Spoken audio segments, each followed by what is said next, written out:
Bismillahirrahmanirrahim. Assalamualaikum warahmatullahi wabarakatuh. Bismillah walhamdulillah wassalatu wassalamu ala rasulillah wa alihi wa sahbihi wa man tabi'a sunnatahu wa jama'ata.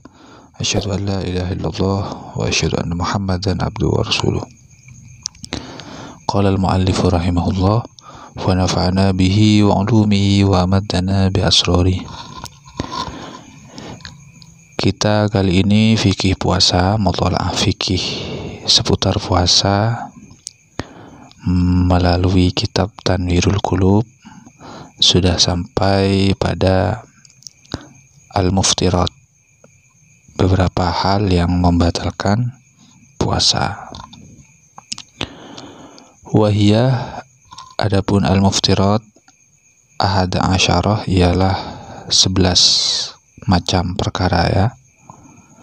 Al-awwalu, yang pertama ialah husulu ainin, sampainya kahanan, sesuatu kahanan, mim manfadhin, dari tempat tembus, dari lubang ya, maftuhin, yang terbuka, ilal jawfih, yang mengarah ke dalam tubuh, ke dalam perut, kadimari, seperti otak, wabatinil halqi, dan bagian dalam tenggorokan. Ini termasuk bagian dalam tubuh. Wal udhuni, dan telinga, wal batni, dan perut, wal ihlilih, dan tempat saluran susu ataupun saluran kemih. Jadi falawa sholat nukhamatun, apabila dahak sampai minar ro'si, dari kepala, awis sodri, atau dari dada, sampai ila haddi zahiri,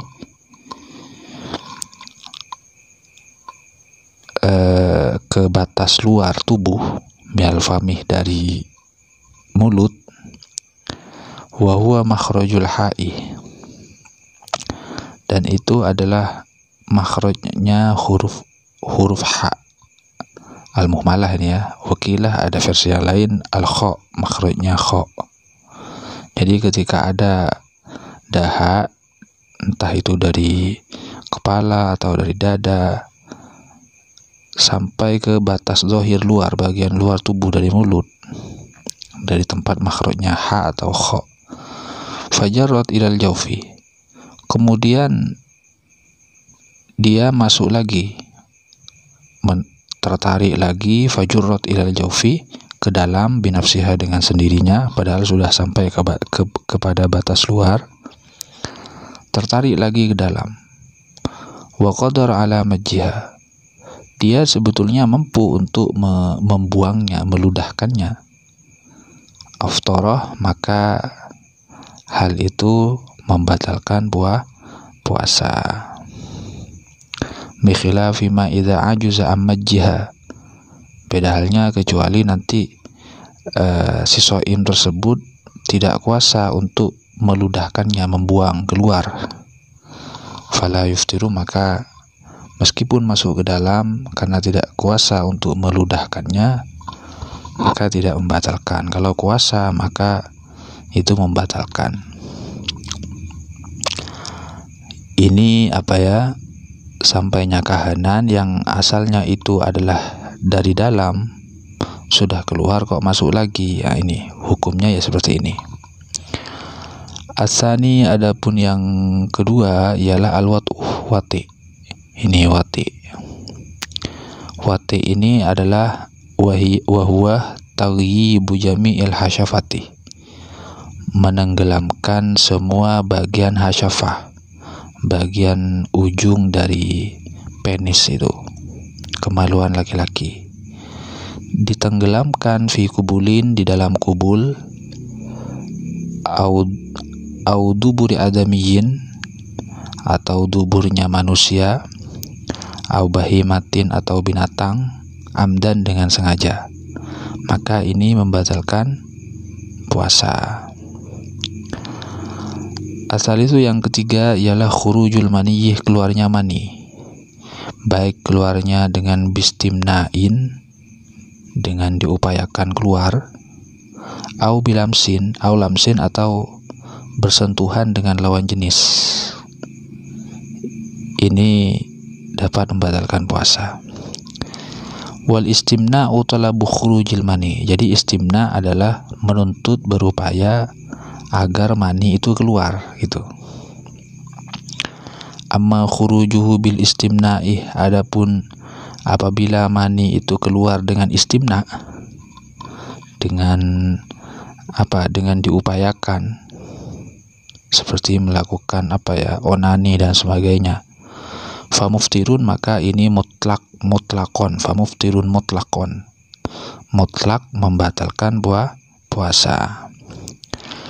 Wa amma bil lamsi, apabila mani itu keluar karena bersentuhan dengan lawan jenis, maka fa in kana li ghairi maharimihi, apabila bersentuhannya tersebut dengan lawan jenis yang bukan mahram, kasaujatin, seperti istri, wa ajnabiyatin, atau perempuan yang bukan mahram tapi bukan istrinya, fala yuftiru, maka itu tidak membatalkan puasa. Tidak membatalkan puasa illa, kecuali ingkana, apabila proses bersentuhan tersebut bila hailin, dengan tanpa ada hail. Hail itu penghalang seperti kain, seperti pakaian. Jadi kalau lamsuh dikategorikan kalau keluar mani karena lamsuh apabila lamsuhnya bersentuhannya dengan lawan jenis bukan muhrim, seperti istri ataupun bukan istrinya, itu tidak membatalkan terhadap puasanya apabila ada hail, ada penghalang, seperti bersentuhan tapi terhalang oleh pakaian, kain pakaian. Apabila nanti tidak ada penghalang, maka itu membatalkan. Sawa'un kana bi syahwatin amla. Jadi talaki basyaratai asli, kulit bersentuhan dengan kulit, dengan lawan jenis, tidak ada penghadang, tidak ada penghalang, tidak ada satir, jadi kulit bertemu kulit, maka sawa'un kana bi syahwatin amla, disertai syahwat ataupun tidak, maka hal itu dapat membatalkan puasa. Wa in kana lam suli maharimihi ka ukhtin aftara. Dan apabila proses bersentuhan tersebut dengan mahramnya, seperti dengan saudara perempuan, sama membatalkan juga. In kana bi syahwatin, apabila disertai dengan syahwat. Kalau tidak dengan syahwat, ya enggak. Jadi kalau syahwat meskipun dengan muhrimnya, dengan saudara perempuannya misalnya, bersentuhan, tapi syahwat, maka puasanya batal. Wabila hailin, dan tidak ada penghadang, tidak ada penghadang kain, jadi kulit bertemu kulit, syahwat, meskipun dengan saudara perempuannya, maka membatalkan puasa. Ini apabila sampai keluar mani.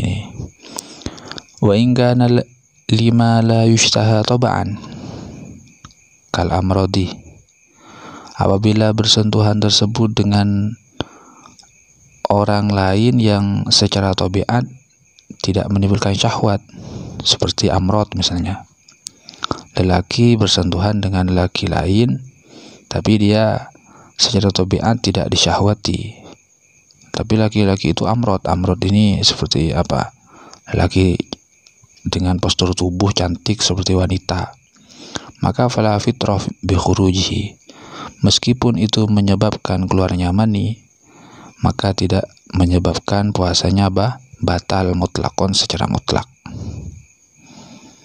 Kama la fitrah bi khurujihi bi nafsihi, sebagaimana juga ketika mani itu keluar dengan dirinya sendiri, bukan karena proses, maka itu tidak membatalkan puasa. Au bihtilamin, juga mani itu keluar karena mimpi basah, puasanya enggak batal. Au binahwi nadzorin, mani itu keluar karena moro-moro melihat sesuatu tidak disengaja ya, melihat sesuatu yang menimbulkan mani itu keluar, maka puasanya tidak batal. Wafikrin, atau mengangankan sesuatu, menghayal, kemudian mani itu keluar, puasanya nggak batal. Malam yakun min adatihi al-inzalu bihi, selagi keluarnya mani dengan proses seperti yang disebutkan tadi itu bukan kebiasaan, bukan menjadi kebiasaan. Wa illa, tapi kalau menjadi kebiasaan, dia sudah terbiasa mimpi basah, atau sudah terbiasa melihat aurah yang kemudian menyebabkan maninya keluar, sudah terbiasa memfikirkan atau menghayal hal-hal maksiat sehingga maninya keluar, menjadi kebiasaan aftoroh, maka baru membatalkan puasa. Kalau tidak menjadi kebiasaan, artinya tidak sengaja tiba-tiba keluar dengan ihtilam, dengan nahwi nadharin atau fikrin, maka tidak membatalkan. Kalau dibiasakan membatalkan. Kemudian ar-rabi'ah, yang keempat ialah at-taqayu. At-taqayu ini berusaha untuk muntah, seperti anak lidahnya disentuh, akhirnya menguap lalu muntah. Itu kalau disengaja berusaha muntah, puasanya batal. Kalau tidak sengaja murah-murah muntah sendiri, ya enggak, karena sakit misalnya, enggak batal. Tapi kalau sengaja agar muntah, itu puasanya batal. Al-khamisu, yang kelima adalah al-haidu. Haid itu puasanya batal udah. Jadi kalau sudah haid, puasanya berhenti, udah nunggu sucinya, nanti diqadha. Asadisu, yang keenam an-nifasu, nifas. Setelah melahirkan keluar darah, udah gak usah puasa, nanti diqadha, puasanya nanti setelah suci. Asabi'u, yang kedelapan ialah al-wiladah, melahirkan. Walau min ghairi balalin, meskipun tidak disertai dengan cairan basah, keluarnya cairan basah. Kalau dalam proses melahirkan, udah nggak usah puasa, nanti diqadha.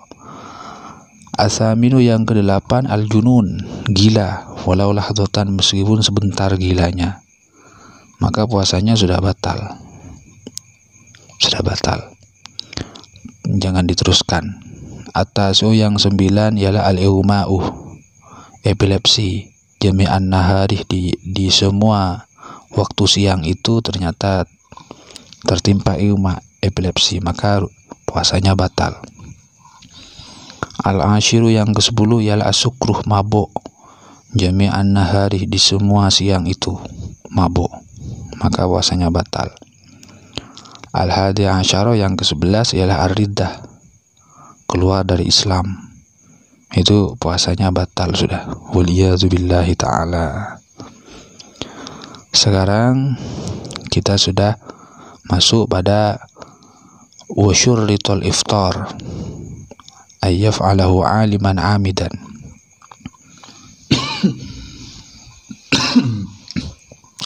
Jadi hal-hal yang membatalkan puasa itu bisa merusak puasa kita apabila memenuhi syarat. Usyurritul iftaru, apa? Ayyaf'alahu aliman, dia melakukan hal-hal yang membatalkan puasa dalam kondisi sudah tahu bahwa itu membatalkan puasa, maka kalau tetap dilakukan, puasa itu batal. Amidan, dan dia sengaja. Zakiron, dan dia sadar lisaumi, bahwa dirinya sedang puasa, maka apabila terus dilakukan, itu membatalkan puasa. Kemudian mukhtaron, kehendaknya sendiri, bukan karena dipaksa. Jadi yang membatalkan puasa tadi itu dapat membatalkan puasa apabila dilakukan dalam kondisi tahu terhadap hukumnya dan sengaja, dan zakiron lisawmi, sadar bahwa dirinya sedang berpuasa, mukhtaron, atas kemauan sendiri bukan karena dipaksa. Jadi kalau melakukan al-muftirat yang batalkan puasa dalam kondisi jahil, bodoh, atau tidak disengaja, atau tidak sadar, lupa bahwa dirinya puasa, atau karena dipaksa, maka itu tidak membatalkan puasa. Demikian dulu, nanti kita lanjutkan pada video berikutnya, masih dalam al-muftirat. Semoga apa yang kita telah menjadi tambahan ilmu yang bermanfaat, barokah bagi kita semua. Amin amin ya rabbal alamin. Subhanakallahumma bihamdika asyhadu an la ilaha illa anta astaghfiruka wa atubu ilaik. Wassalamualaikum warahmatullahi wabarakatuh.